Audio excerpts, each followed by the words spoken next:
เดี๋ยวเรามาอัปเดตอีกหนึ่งเส้นทางพี่น้องอยู่เขตบ้านนาคูนบ้านนาคูนน้อยFCขอมาว่าจุดนี้เนาะจุดที่ยังเหลือเนาะเมื่อก่อนเดี๋ยวคนเทราดยางมาฮอดแต่จุดนี้เนาะทางด้านหน้านี่เนาะทางด้านหน้าของตลาดบ้านนาคูนน้อยนี่นะอันนี้มันมีข้อสงสัย FC ขอมาจากรู้ว่าเพิ่นจิดำเนินการต่อบ่สลับจุดเป็น3แยกที่แลนออกไปหาป้อมตำรวจจุด3แยกนี่เนาะจุดนี้เนี่ยมันยังเป็นทางแดงอยู่เลยฉะนั้นแล้ววันนี้ครับเจ้าก็เลยจะมาอัปเดตให้ทุกท่านได้เบิ่งอีกจากจุดนี้ไปเบิ่งอีกเพิ่มเติมโครงการก่อสร้างเส้นทางลาดยาง2สั้นพี่น้องหลังจากออกจากจุดนั้นมาแล้วเพิ่นก็ยังมีแผนอยู่เด้อพี่น้องสำหรับจุดนี้นี่นะอยู่เขตบ้านนาคูนใต้ที่ว่าจะเลียนสอดออกไปหาจุด3แยกที่ว่าเป็นป้อมตำรวจนั่นนะออกไปหาเส้นทางที่ว่าแล่นไปหาเขตบ้านทางวันนะพี่น้องแต่จุดนี้เขาก็สังเกตเห็นแล้วว่าพอดีเขาเจ้าก็ไปได้ข้อมูลมาว่าเพิ่นก็เริ่มมีแผนการที่จะสร้างเป็นทางลาดยางคือกันว่าซั่นเด้แต่ว่าเนื่องจากผ่านมาเพิ่นยังบ่ทันเนาะเพิ่นก็ได้มาเฉพาะจุดที่ว่าเป็นบ้านนาคูนนาคูนเหนือพอมาถึงจุดนี้เขตบ้านนาคูนน้อยนาคูนใต้เพิ่นก็เห็นเพิ่นเอารถมาเกตตุ่มเหลาทางเตรียมที่จะเป็นทางลาดยางคือกันแล้วสำหรับจุดนี้ได้ข้อมูลมาแล้วพี่น้องเลยเป็นกะ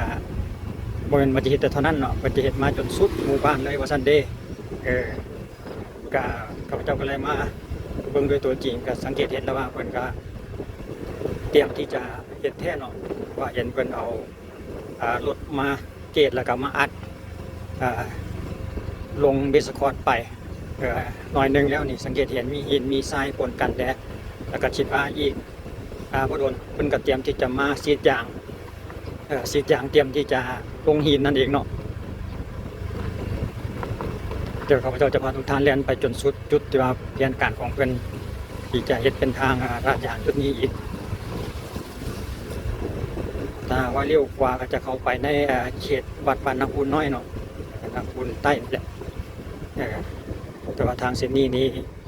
เขตบ้านนาคูนนี่เพิ่นก็นั่นเลยพี่น้องเอ้ยเดี๋ยวเขาใจเบิ่งส่วนลายละทางเพิ่นแต่ละห้อมเนี่ยเพิ่นจะปลูกไปตรงหมดแล้วเด้ปลูกคอนกรีตไปทั้งหมดเลยเด้แต่ละห้อมแต่ละซอยหั่นน่ะก็ยังมีเฉพาะจุดนี้แหละจุดที่ว่าเป็นทางและทางเส้นทางที่ว่าพาแล่นแล่นพากลางหมู่บ้านหั่นน่ะคือจุดที่เขาแล่นมาเมื่อกี้นี่แหละที่ว่าเพิ่นจะเป็นทางลาดยางเนาะส่วนในห้อมแต่ละห้อมที่เหลือหันเพิ่นจะเป็นทางเป็นตรงมาหมดแล้วเด้จะมีแต่จุดนี้จะเป็นทางลาดยาง2สั้นตอนมาท่านในเฮ็ดนี้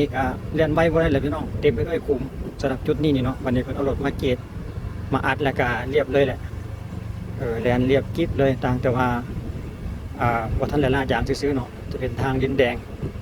อัดเวสคอร์ดไปลงเวสคอร์ดไปได้ส่วนใดส่วนหนึ่งแล้วสังเกตเห็นก็เป็นข้าวดีอีกข้าวนึงพี่น้องสำหรับบ้านนาคูนน้อยที่เป็นทางลาดยางแต่ว่าก็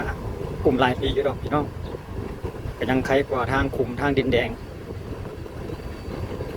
เปิดก็ยังเฮ็ดให้อยู่ประมาณนี้แหละตามงบประมาณคิดว่า งบประมาณมาแบบเป็นทางลาดยางนะก็จะให้ดีแท้ค่ะคันมีงบประมาณหลายเพิ่นก็จะเฮ็ดเป็นทางเป็นตรงพุ่นล่ะว่าอันนี้ก็บอกบ่ได้เนาะบางเทื่องบประมาณเป็นมาซำนี้ก็ได้ซำนี้ก็ใส่ไปซะก่อนพี่น้องยังดีกว่าทางคุมดินแดงอันล่ะว่าภายในหมู่บ้านชุมชนก็เดี๋ยวมือใดที่ว่าเป็นสีดยางแล้วก็โรยหินเตรียมที่จะลาดยางนะครับพระเจ้าจะติดตามและอัปเดตลงให้ทุกท่านได้เบิ่งอีกทีนึงสำหรับเส้นทางเขตบ้านนาคูนน้อยนาคูนใต้นี่เนาะจุดทางด้านหน้าของเขาก็จะเป็นจุด3แยกถ้าเขาเลี้ยวซ้ายก็จะออกไปหาเส้นทาง13สายเหนือเนาะจะออกไปหาจุด3แยก13สายเหนือถ้าเขาเลี้ยวซ้ายจนเลียนซื้อไปเลยนี่ก็จะเข้าไปเขตบ้านทางงอนสำหรับจุดนี้เนาะส่วนจากเส้นทาง13เหนือที่เขาเรียนอยู่นี่ที่ว่ามุ่งหน้าไปหาเขตบ้านทางงอนเขานี่ก็เพิ่นก็เตรียมแล้วได้พี่น้องอยู่ในช่วงระหว่างเขตคลองระบายน้ำแต่มาถึงจุดนี้เนาะจุดนี้จะเป็นทางเปตงแผนการเพิ่นจะเป็นทางคอนกรีตถือว่าเพิ่นก็เร่งรัดพัฒนาอยู่เอาใจใส่อยู่พี่น้องก็ขอให้เพิ่นแล้วไวๆขอให้มีอุปสรรคใดๆเนาะเพราะว่า แต่ว่ามื้อนี้นี่คือสิสังเกตบ่สังเกตเห็นนายสร้างดอกเพราะว่ามันเป็นมื้อวันศีลใหญ่เกี่ยวกับการทางเกี่ยวกับรถหนักรถบรรทุกรถต่างๆนี่เพิ่นจะหยุดเฉพาะวันศีลใหญ่นะพี่น้องวันศีล15ค่ำคันวันศีลน้อยนี่ก็บ่เป็นหยังเนาะเพิ่นจะเฮ็ดอยู่จุดนี้ก็สังเกตเห็นเพิ่นก็แก้แบบไว้ก็มื้ออื่นเพิ่นก็จะดำเนินการต่อแล้วเพราะว่ามื้อนี้เพิ่นจะพักกันหมดส่วนหลายอันนี้เพิ่นเฮ็ดนี่อันนี้เพิ่นแก้ไขท่อระบายน้ำซื่อๆเนาะเพิ่นแก้ไขท่อระบายน้ำหน้าเรือนของเพิ่นของระบายน้ำที่ว่าออกมาจากห้อมตัวนั้นนั่นเองเนาะของท่อน้อยก็คือจีบ่ดนเนาะพี่น้องเอ้ยอดใจรอไปนำกันเพื่อความสะดวกสบายในมื้อหน้าการเฮ็ดถนนหนทางของเพิ่นนี่ก็ถือว่าเพิ่นก็เร่งมือเต็มที่แล้วว่าก็อยู่ในช่วงเดือนกรกฎาคมปี2026พี่น้องเอ้ยชีวิตของข้าพเจ้าเนาะ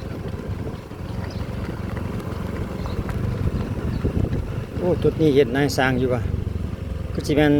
อาจจะรับจอบพิเศษเฉพาะวันหยุดเนาะแต่ว่าเพิ่นก็เฮ็ดเกี่ยวเฉพาะเฮ็ดเฉพาะเกี่ยวกับเวียกเบาเนาะอาจจะพื้นเวียกหนักเวียกเบาอาจจะเฮ็ดได้นะเกี่ยวกับแกะแบบหรือว่าประกอบแบบนี้เพิ่นอาจจะเฮ็ดได้แต่ว่าเรื่องอันจักรยนต์กลไกเครื่องหนักเพิ่นจะหยุดกันสำหรับมื้อวันพระใหญ่เดี๋ยวเรามาต่อที่ทางรถไฟน้อยนึงพี่น้องเอ้ยครับพระเจ้าก็เห็นผ่านไปผ่านมาก็เห็นตลอดแต่ว่าบ่แน่ใจว่าทางที่ว่าแล่นเลียบไปกับทางรถไฟนี่นะเพิ่นจะมีทางแบบนี้ไปจนสุด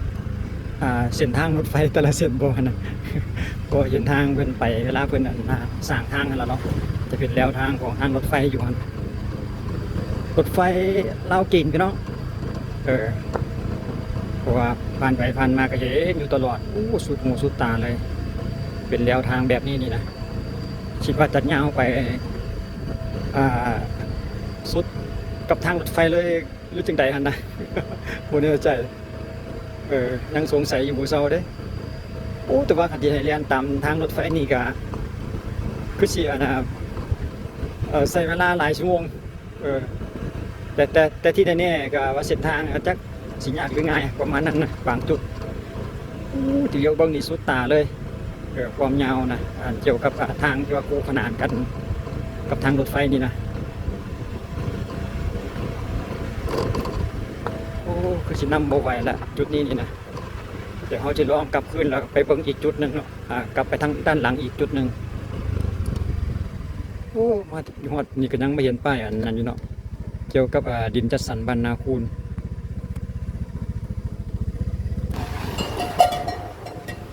หลังจากเขาเรียนกลับคืนมาแล้วก็เดี๋ยวเขาจะเรียนไปอีกฝั่งนั้นลงเบิ่งก่อนว่าทางเป็นแปลนอยู่ควา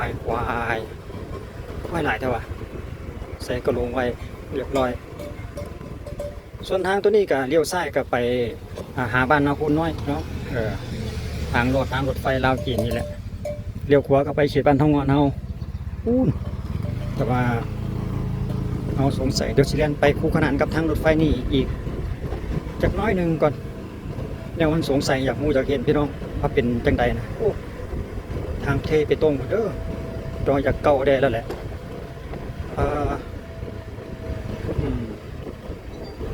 ทางรถไฟกับพี่น้องเลยโอ้ยดีกับผมเดินมาเห็นใกล้ๆเท่าเลยทางไปตรงนี่ทางเขามาบริษัทเปิดซื้อมา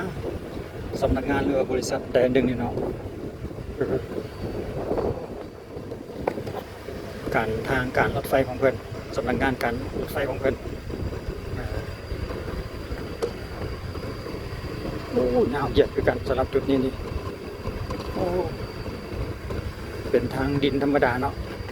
ทางไปตรงมาเฉพาะสำนักงานของการไฟฟ้าเพื่อนการรถไฟยาวเหยียดเลยพี่น้องไปกะจีคือกันทันแล้วตัวจากจีไปสวดบ้านใดแดงยังบ่แน่ใจกันเขาจีเรียนไปนี่ก็จีต้องใช้เวลาโดนคือสียาวแหละ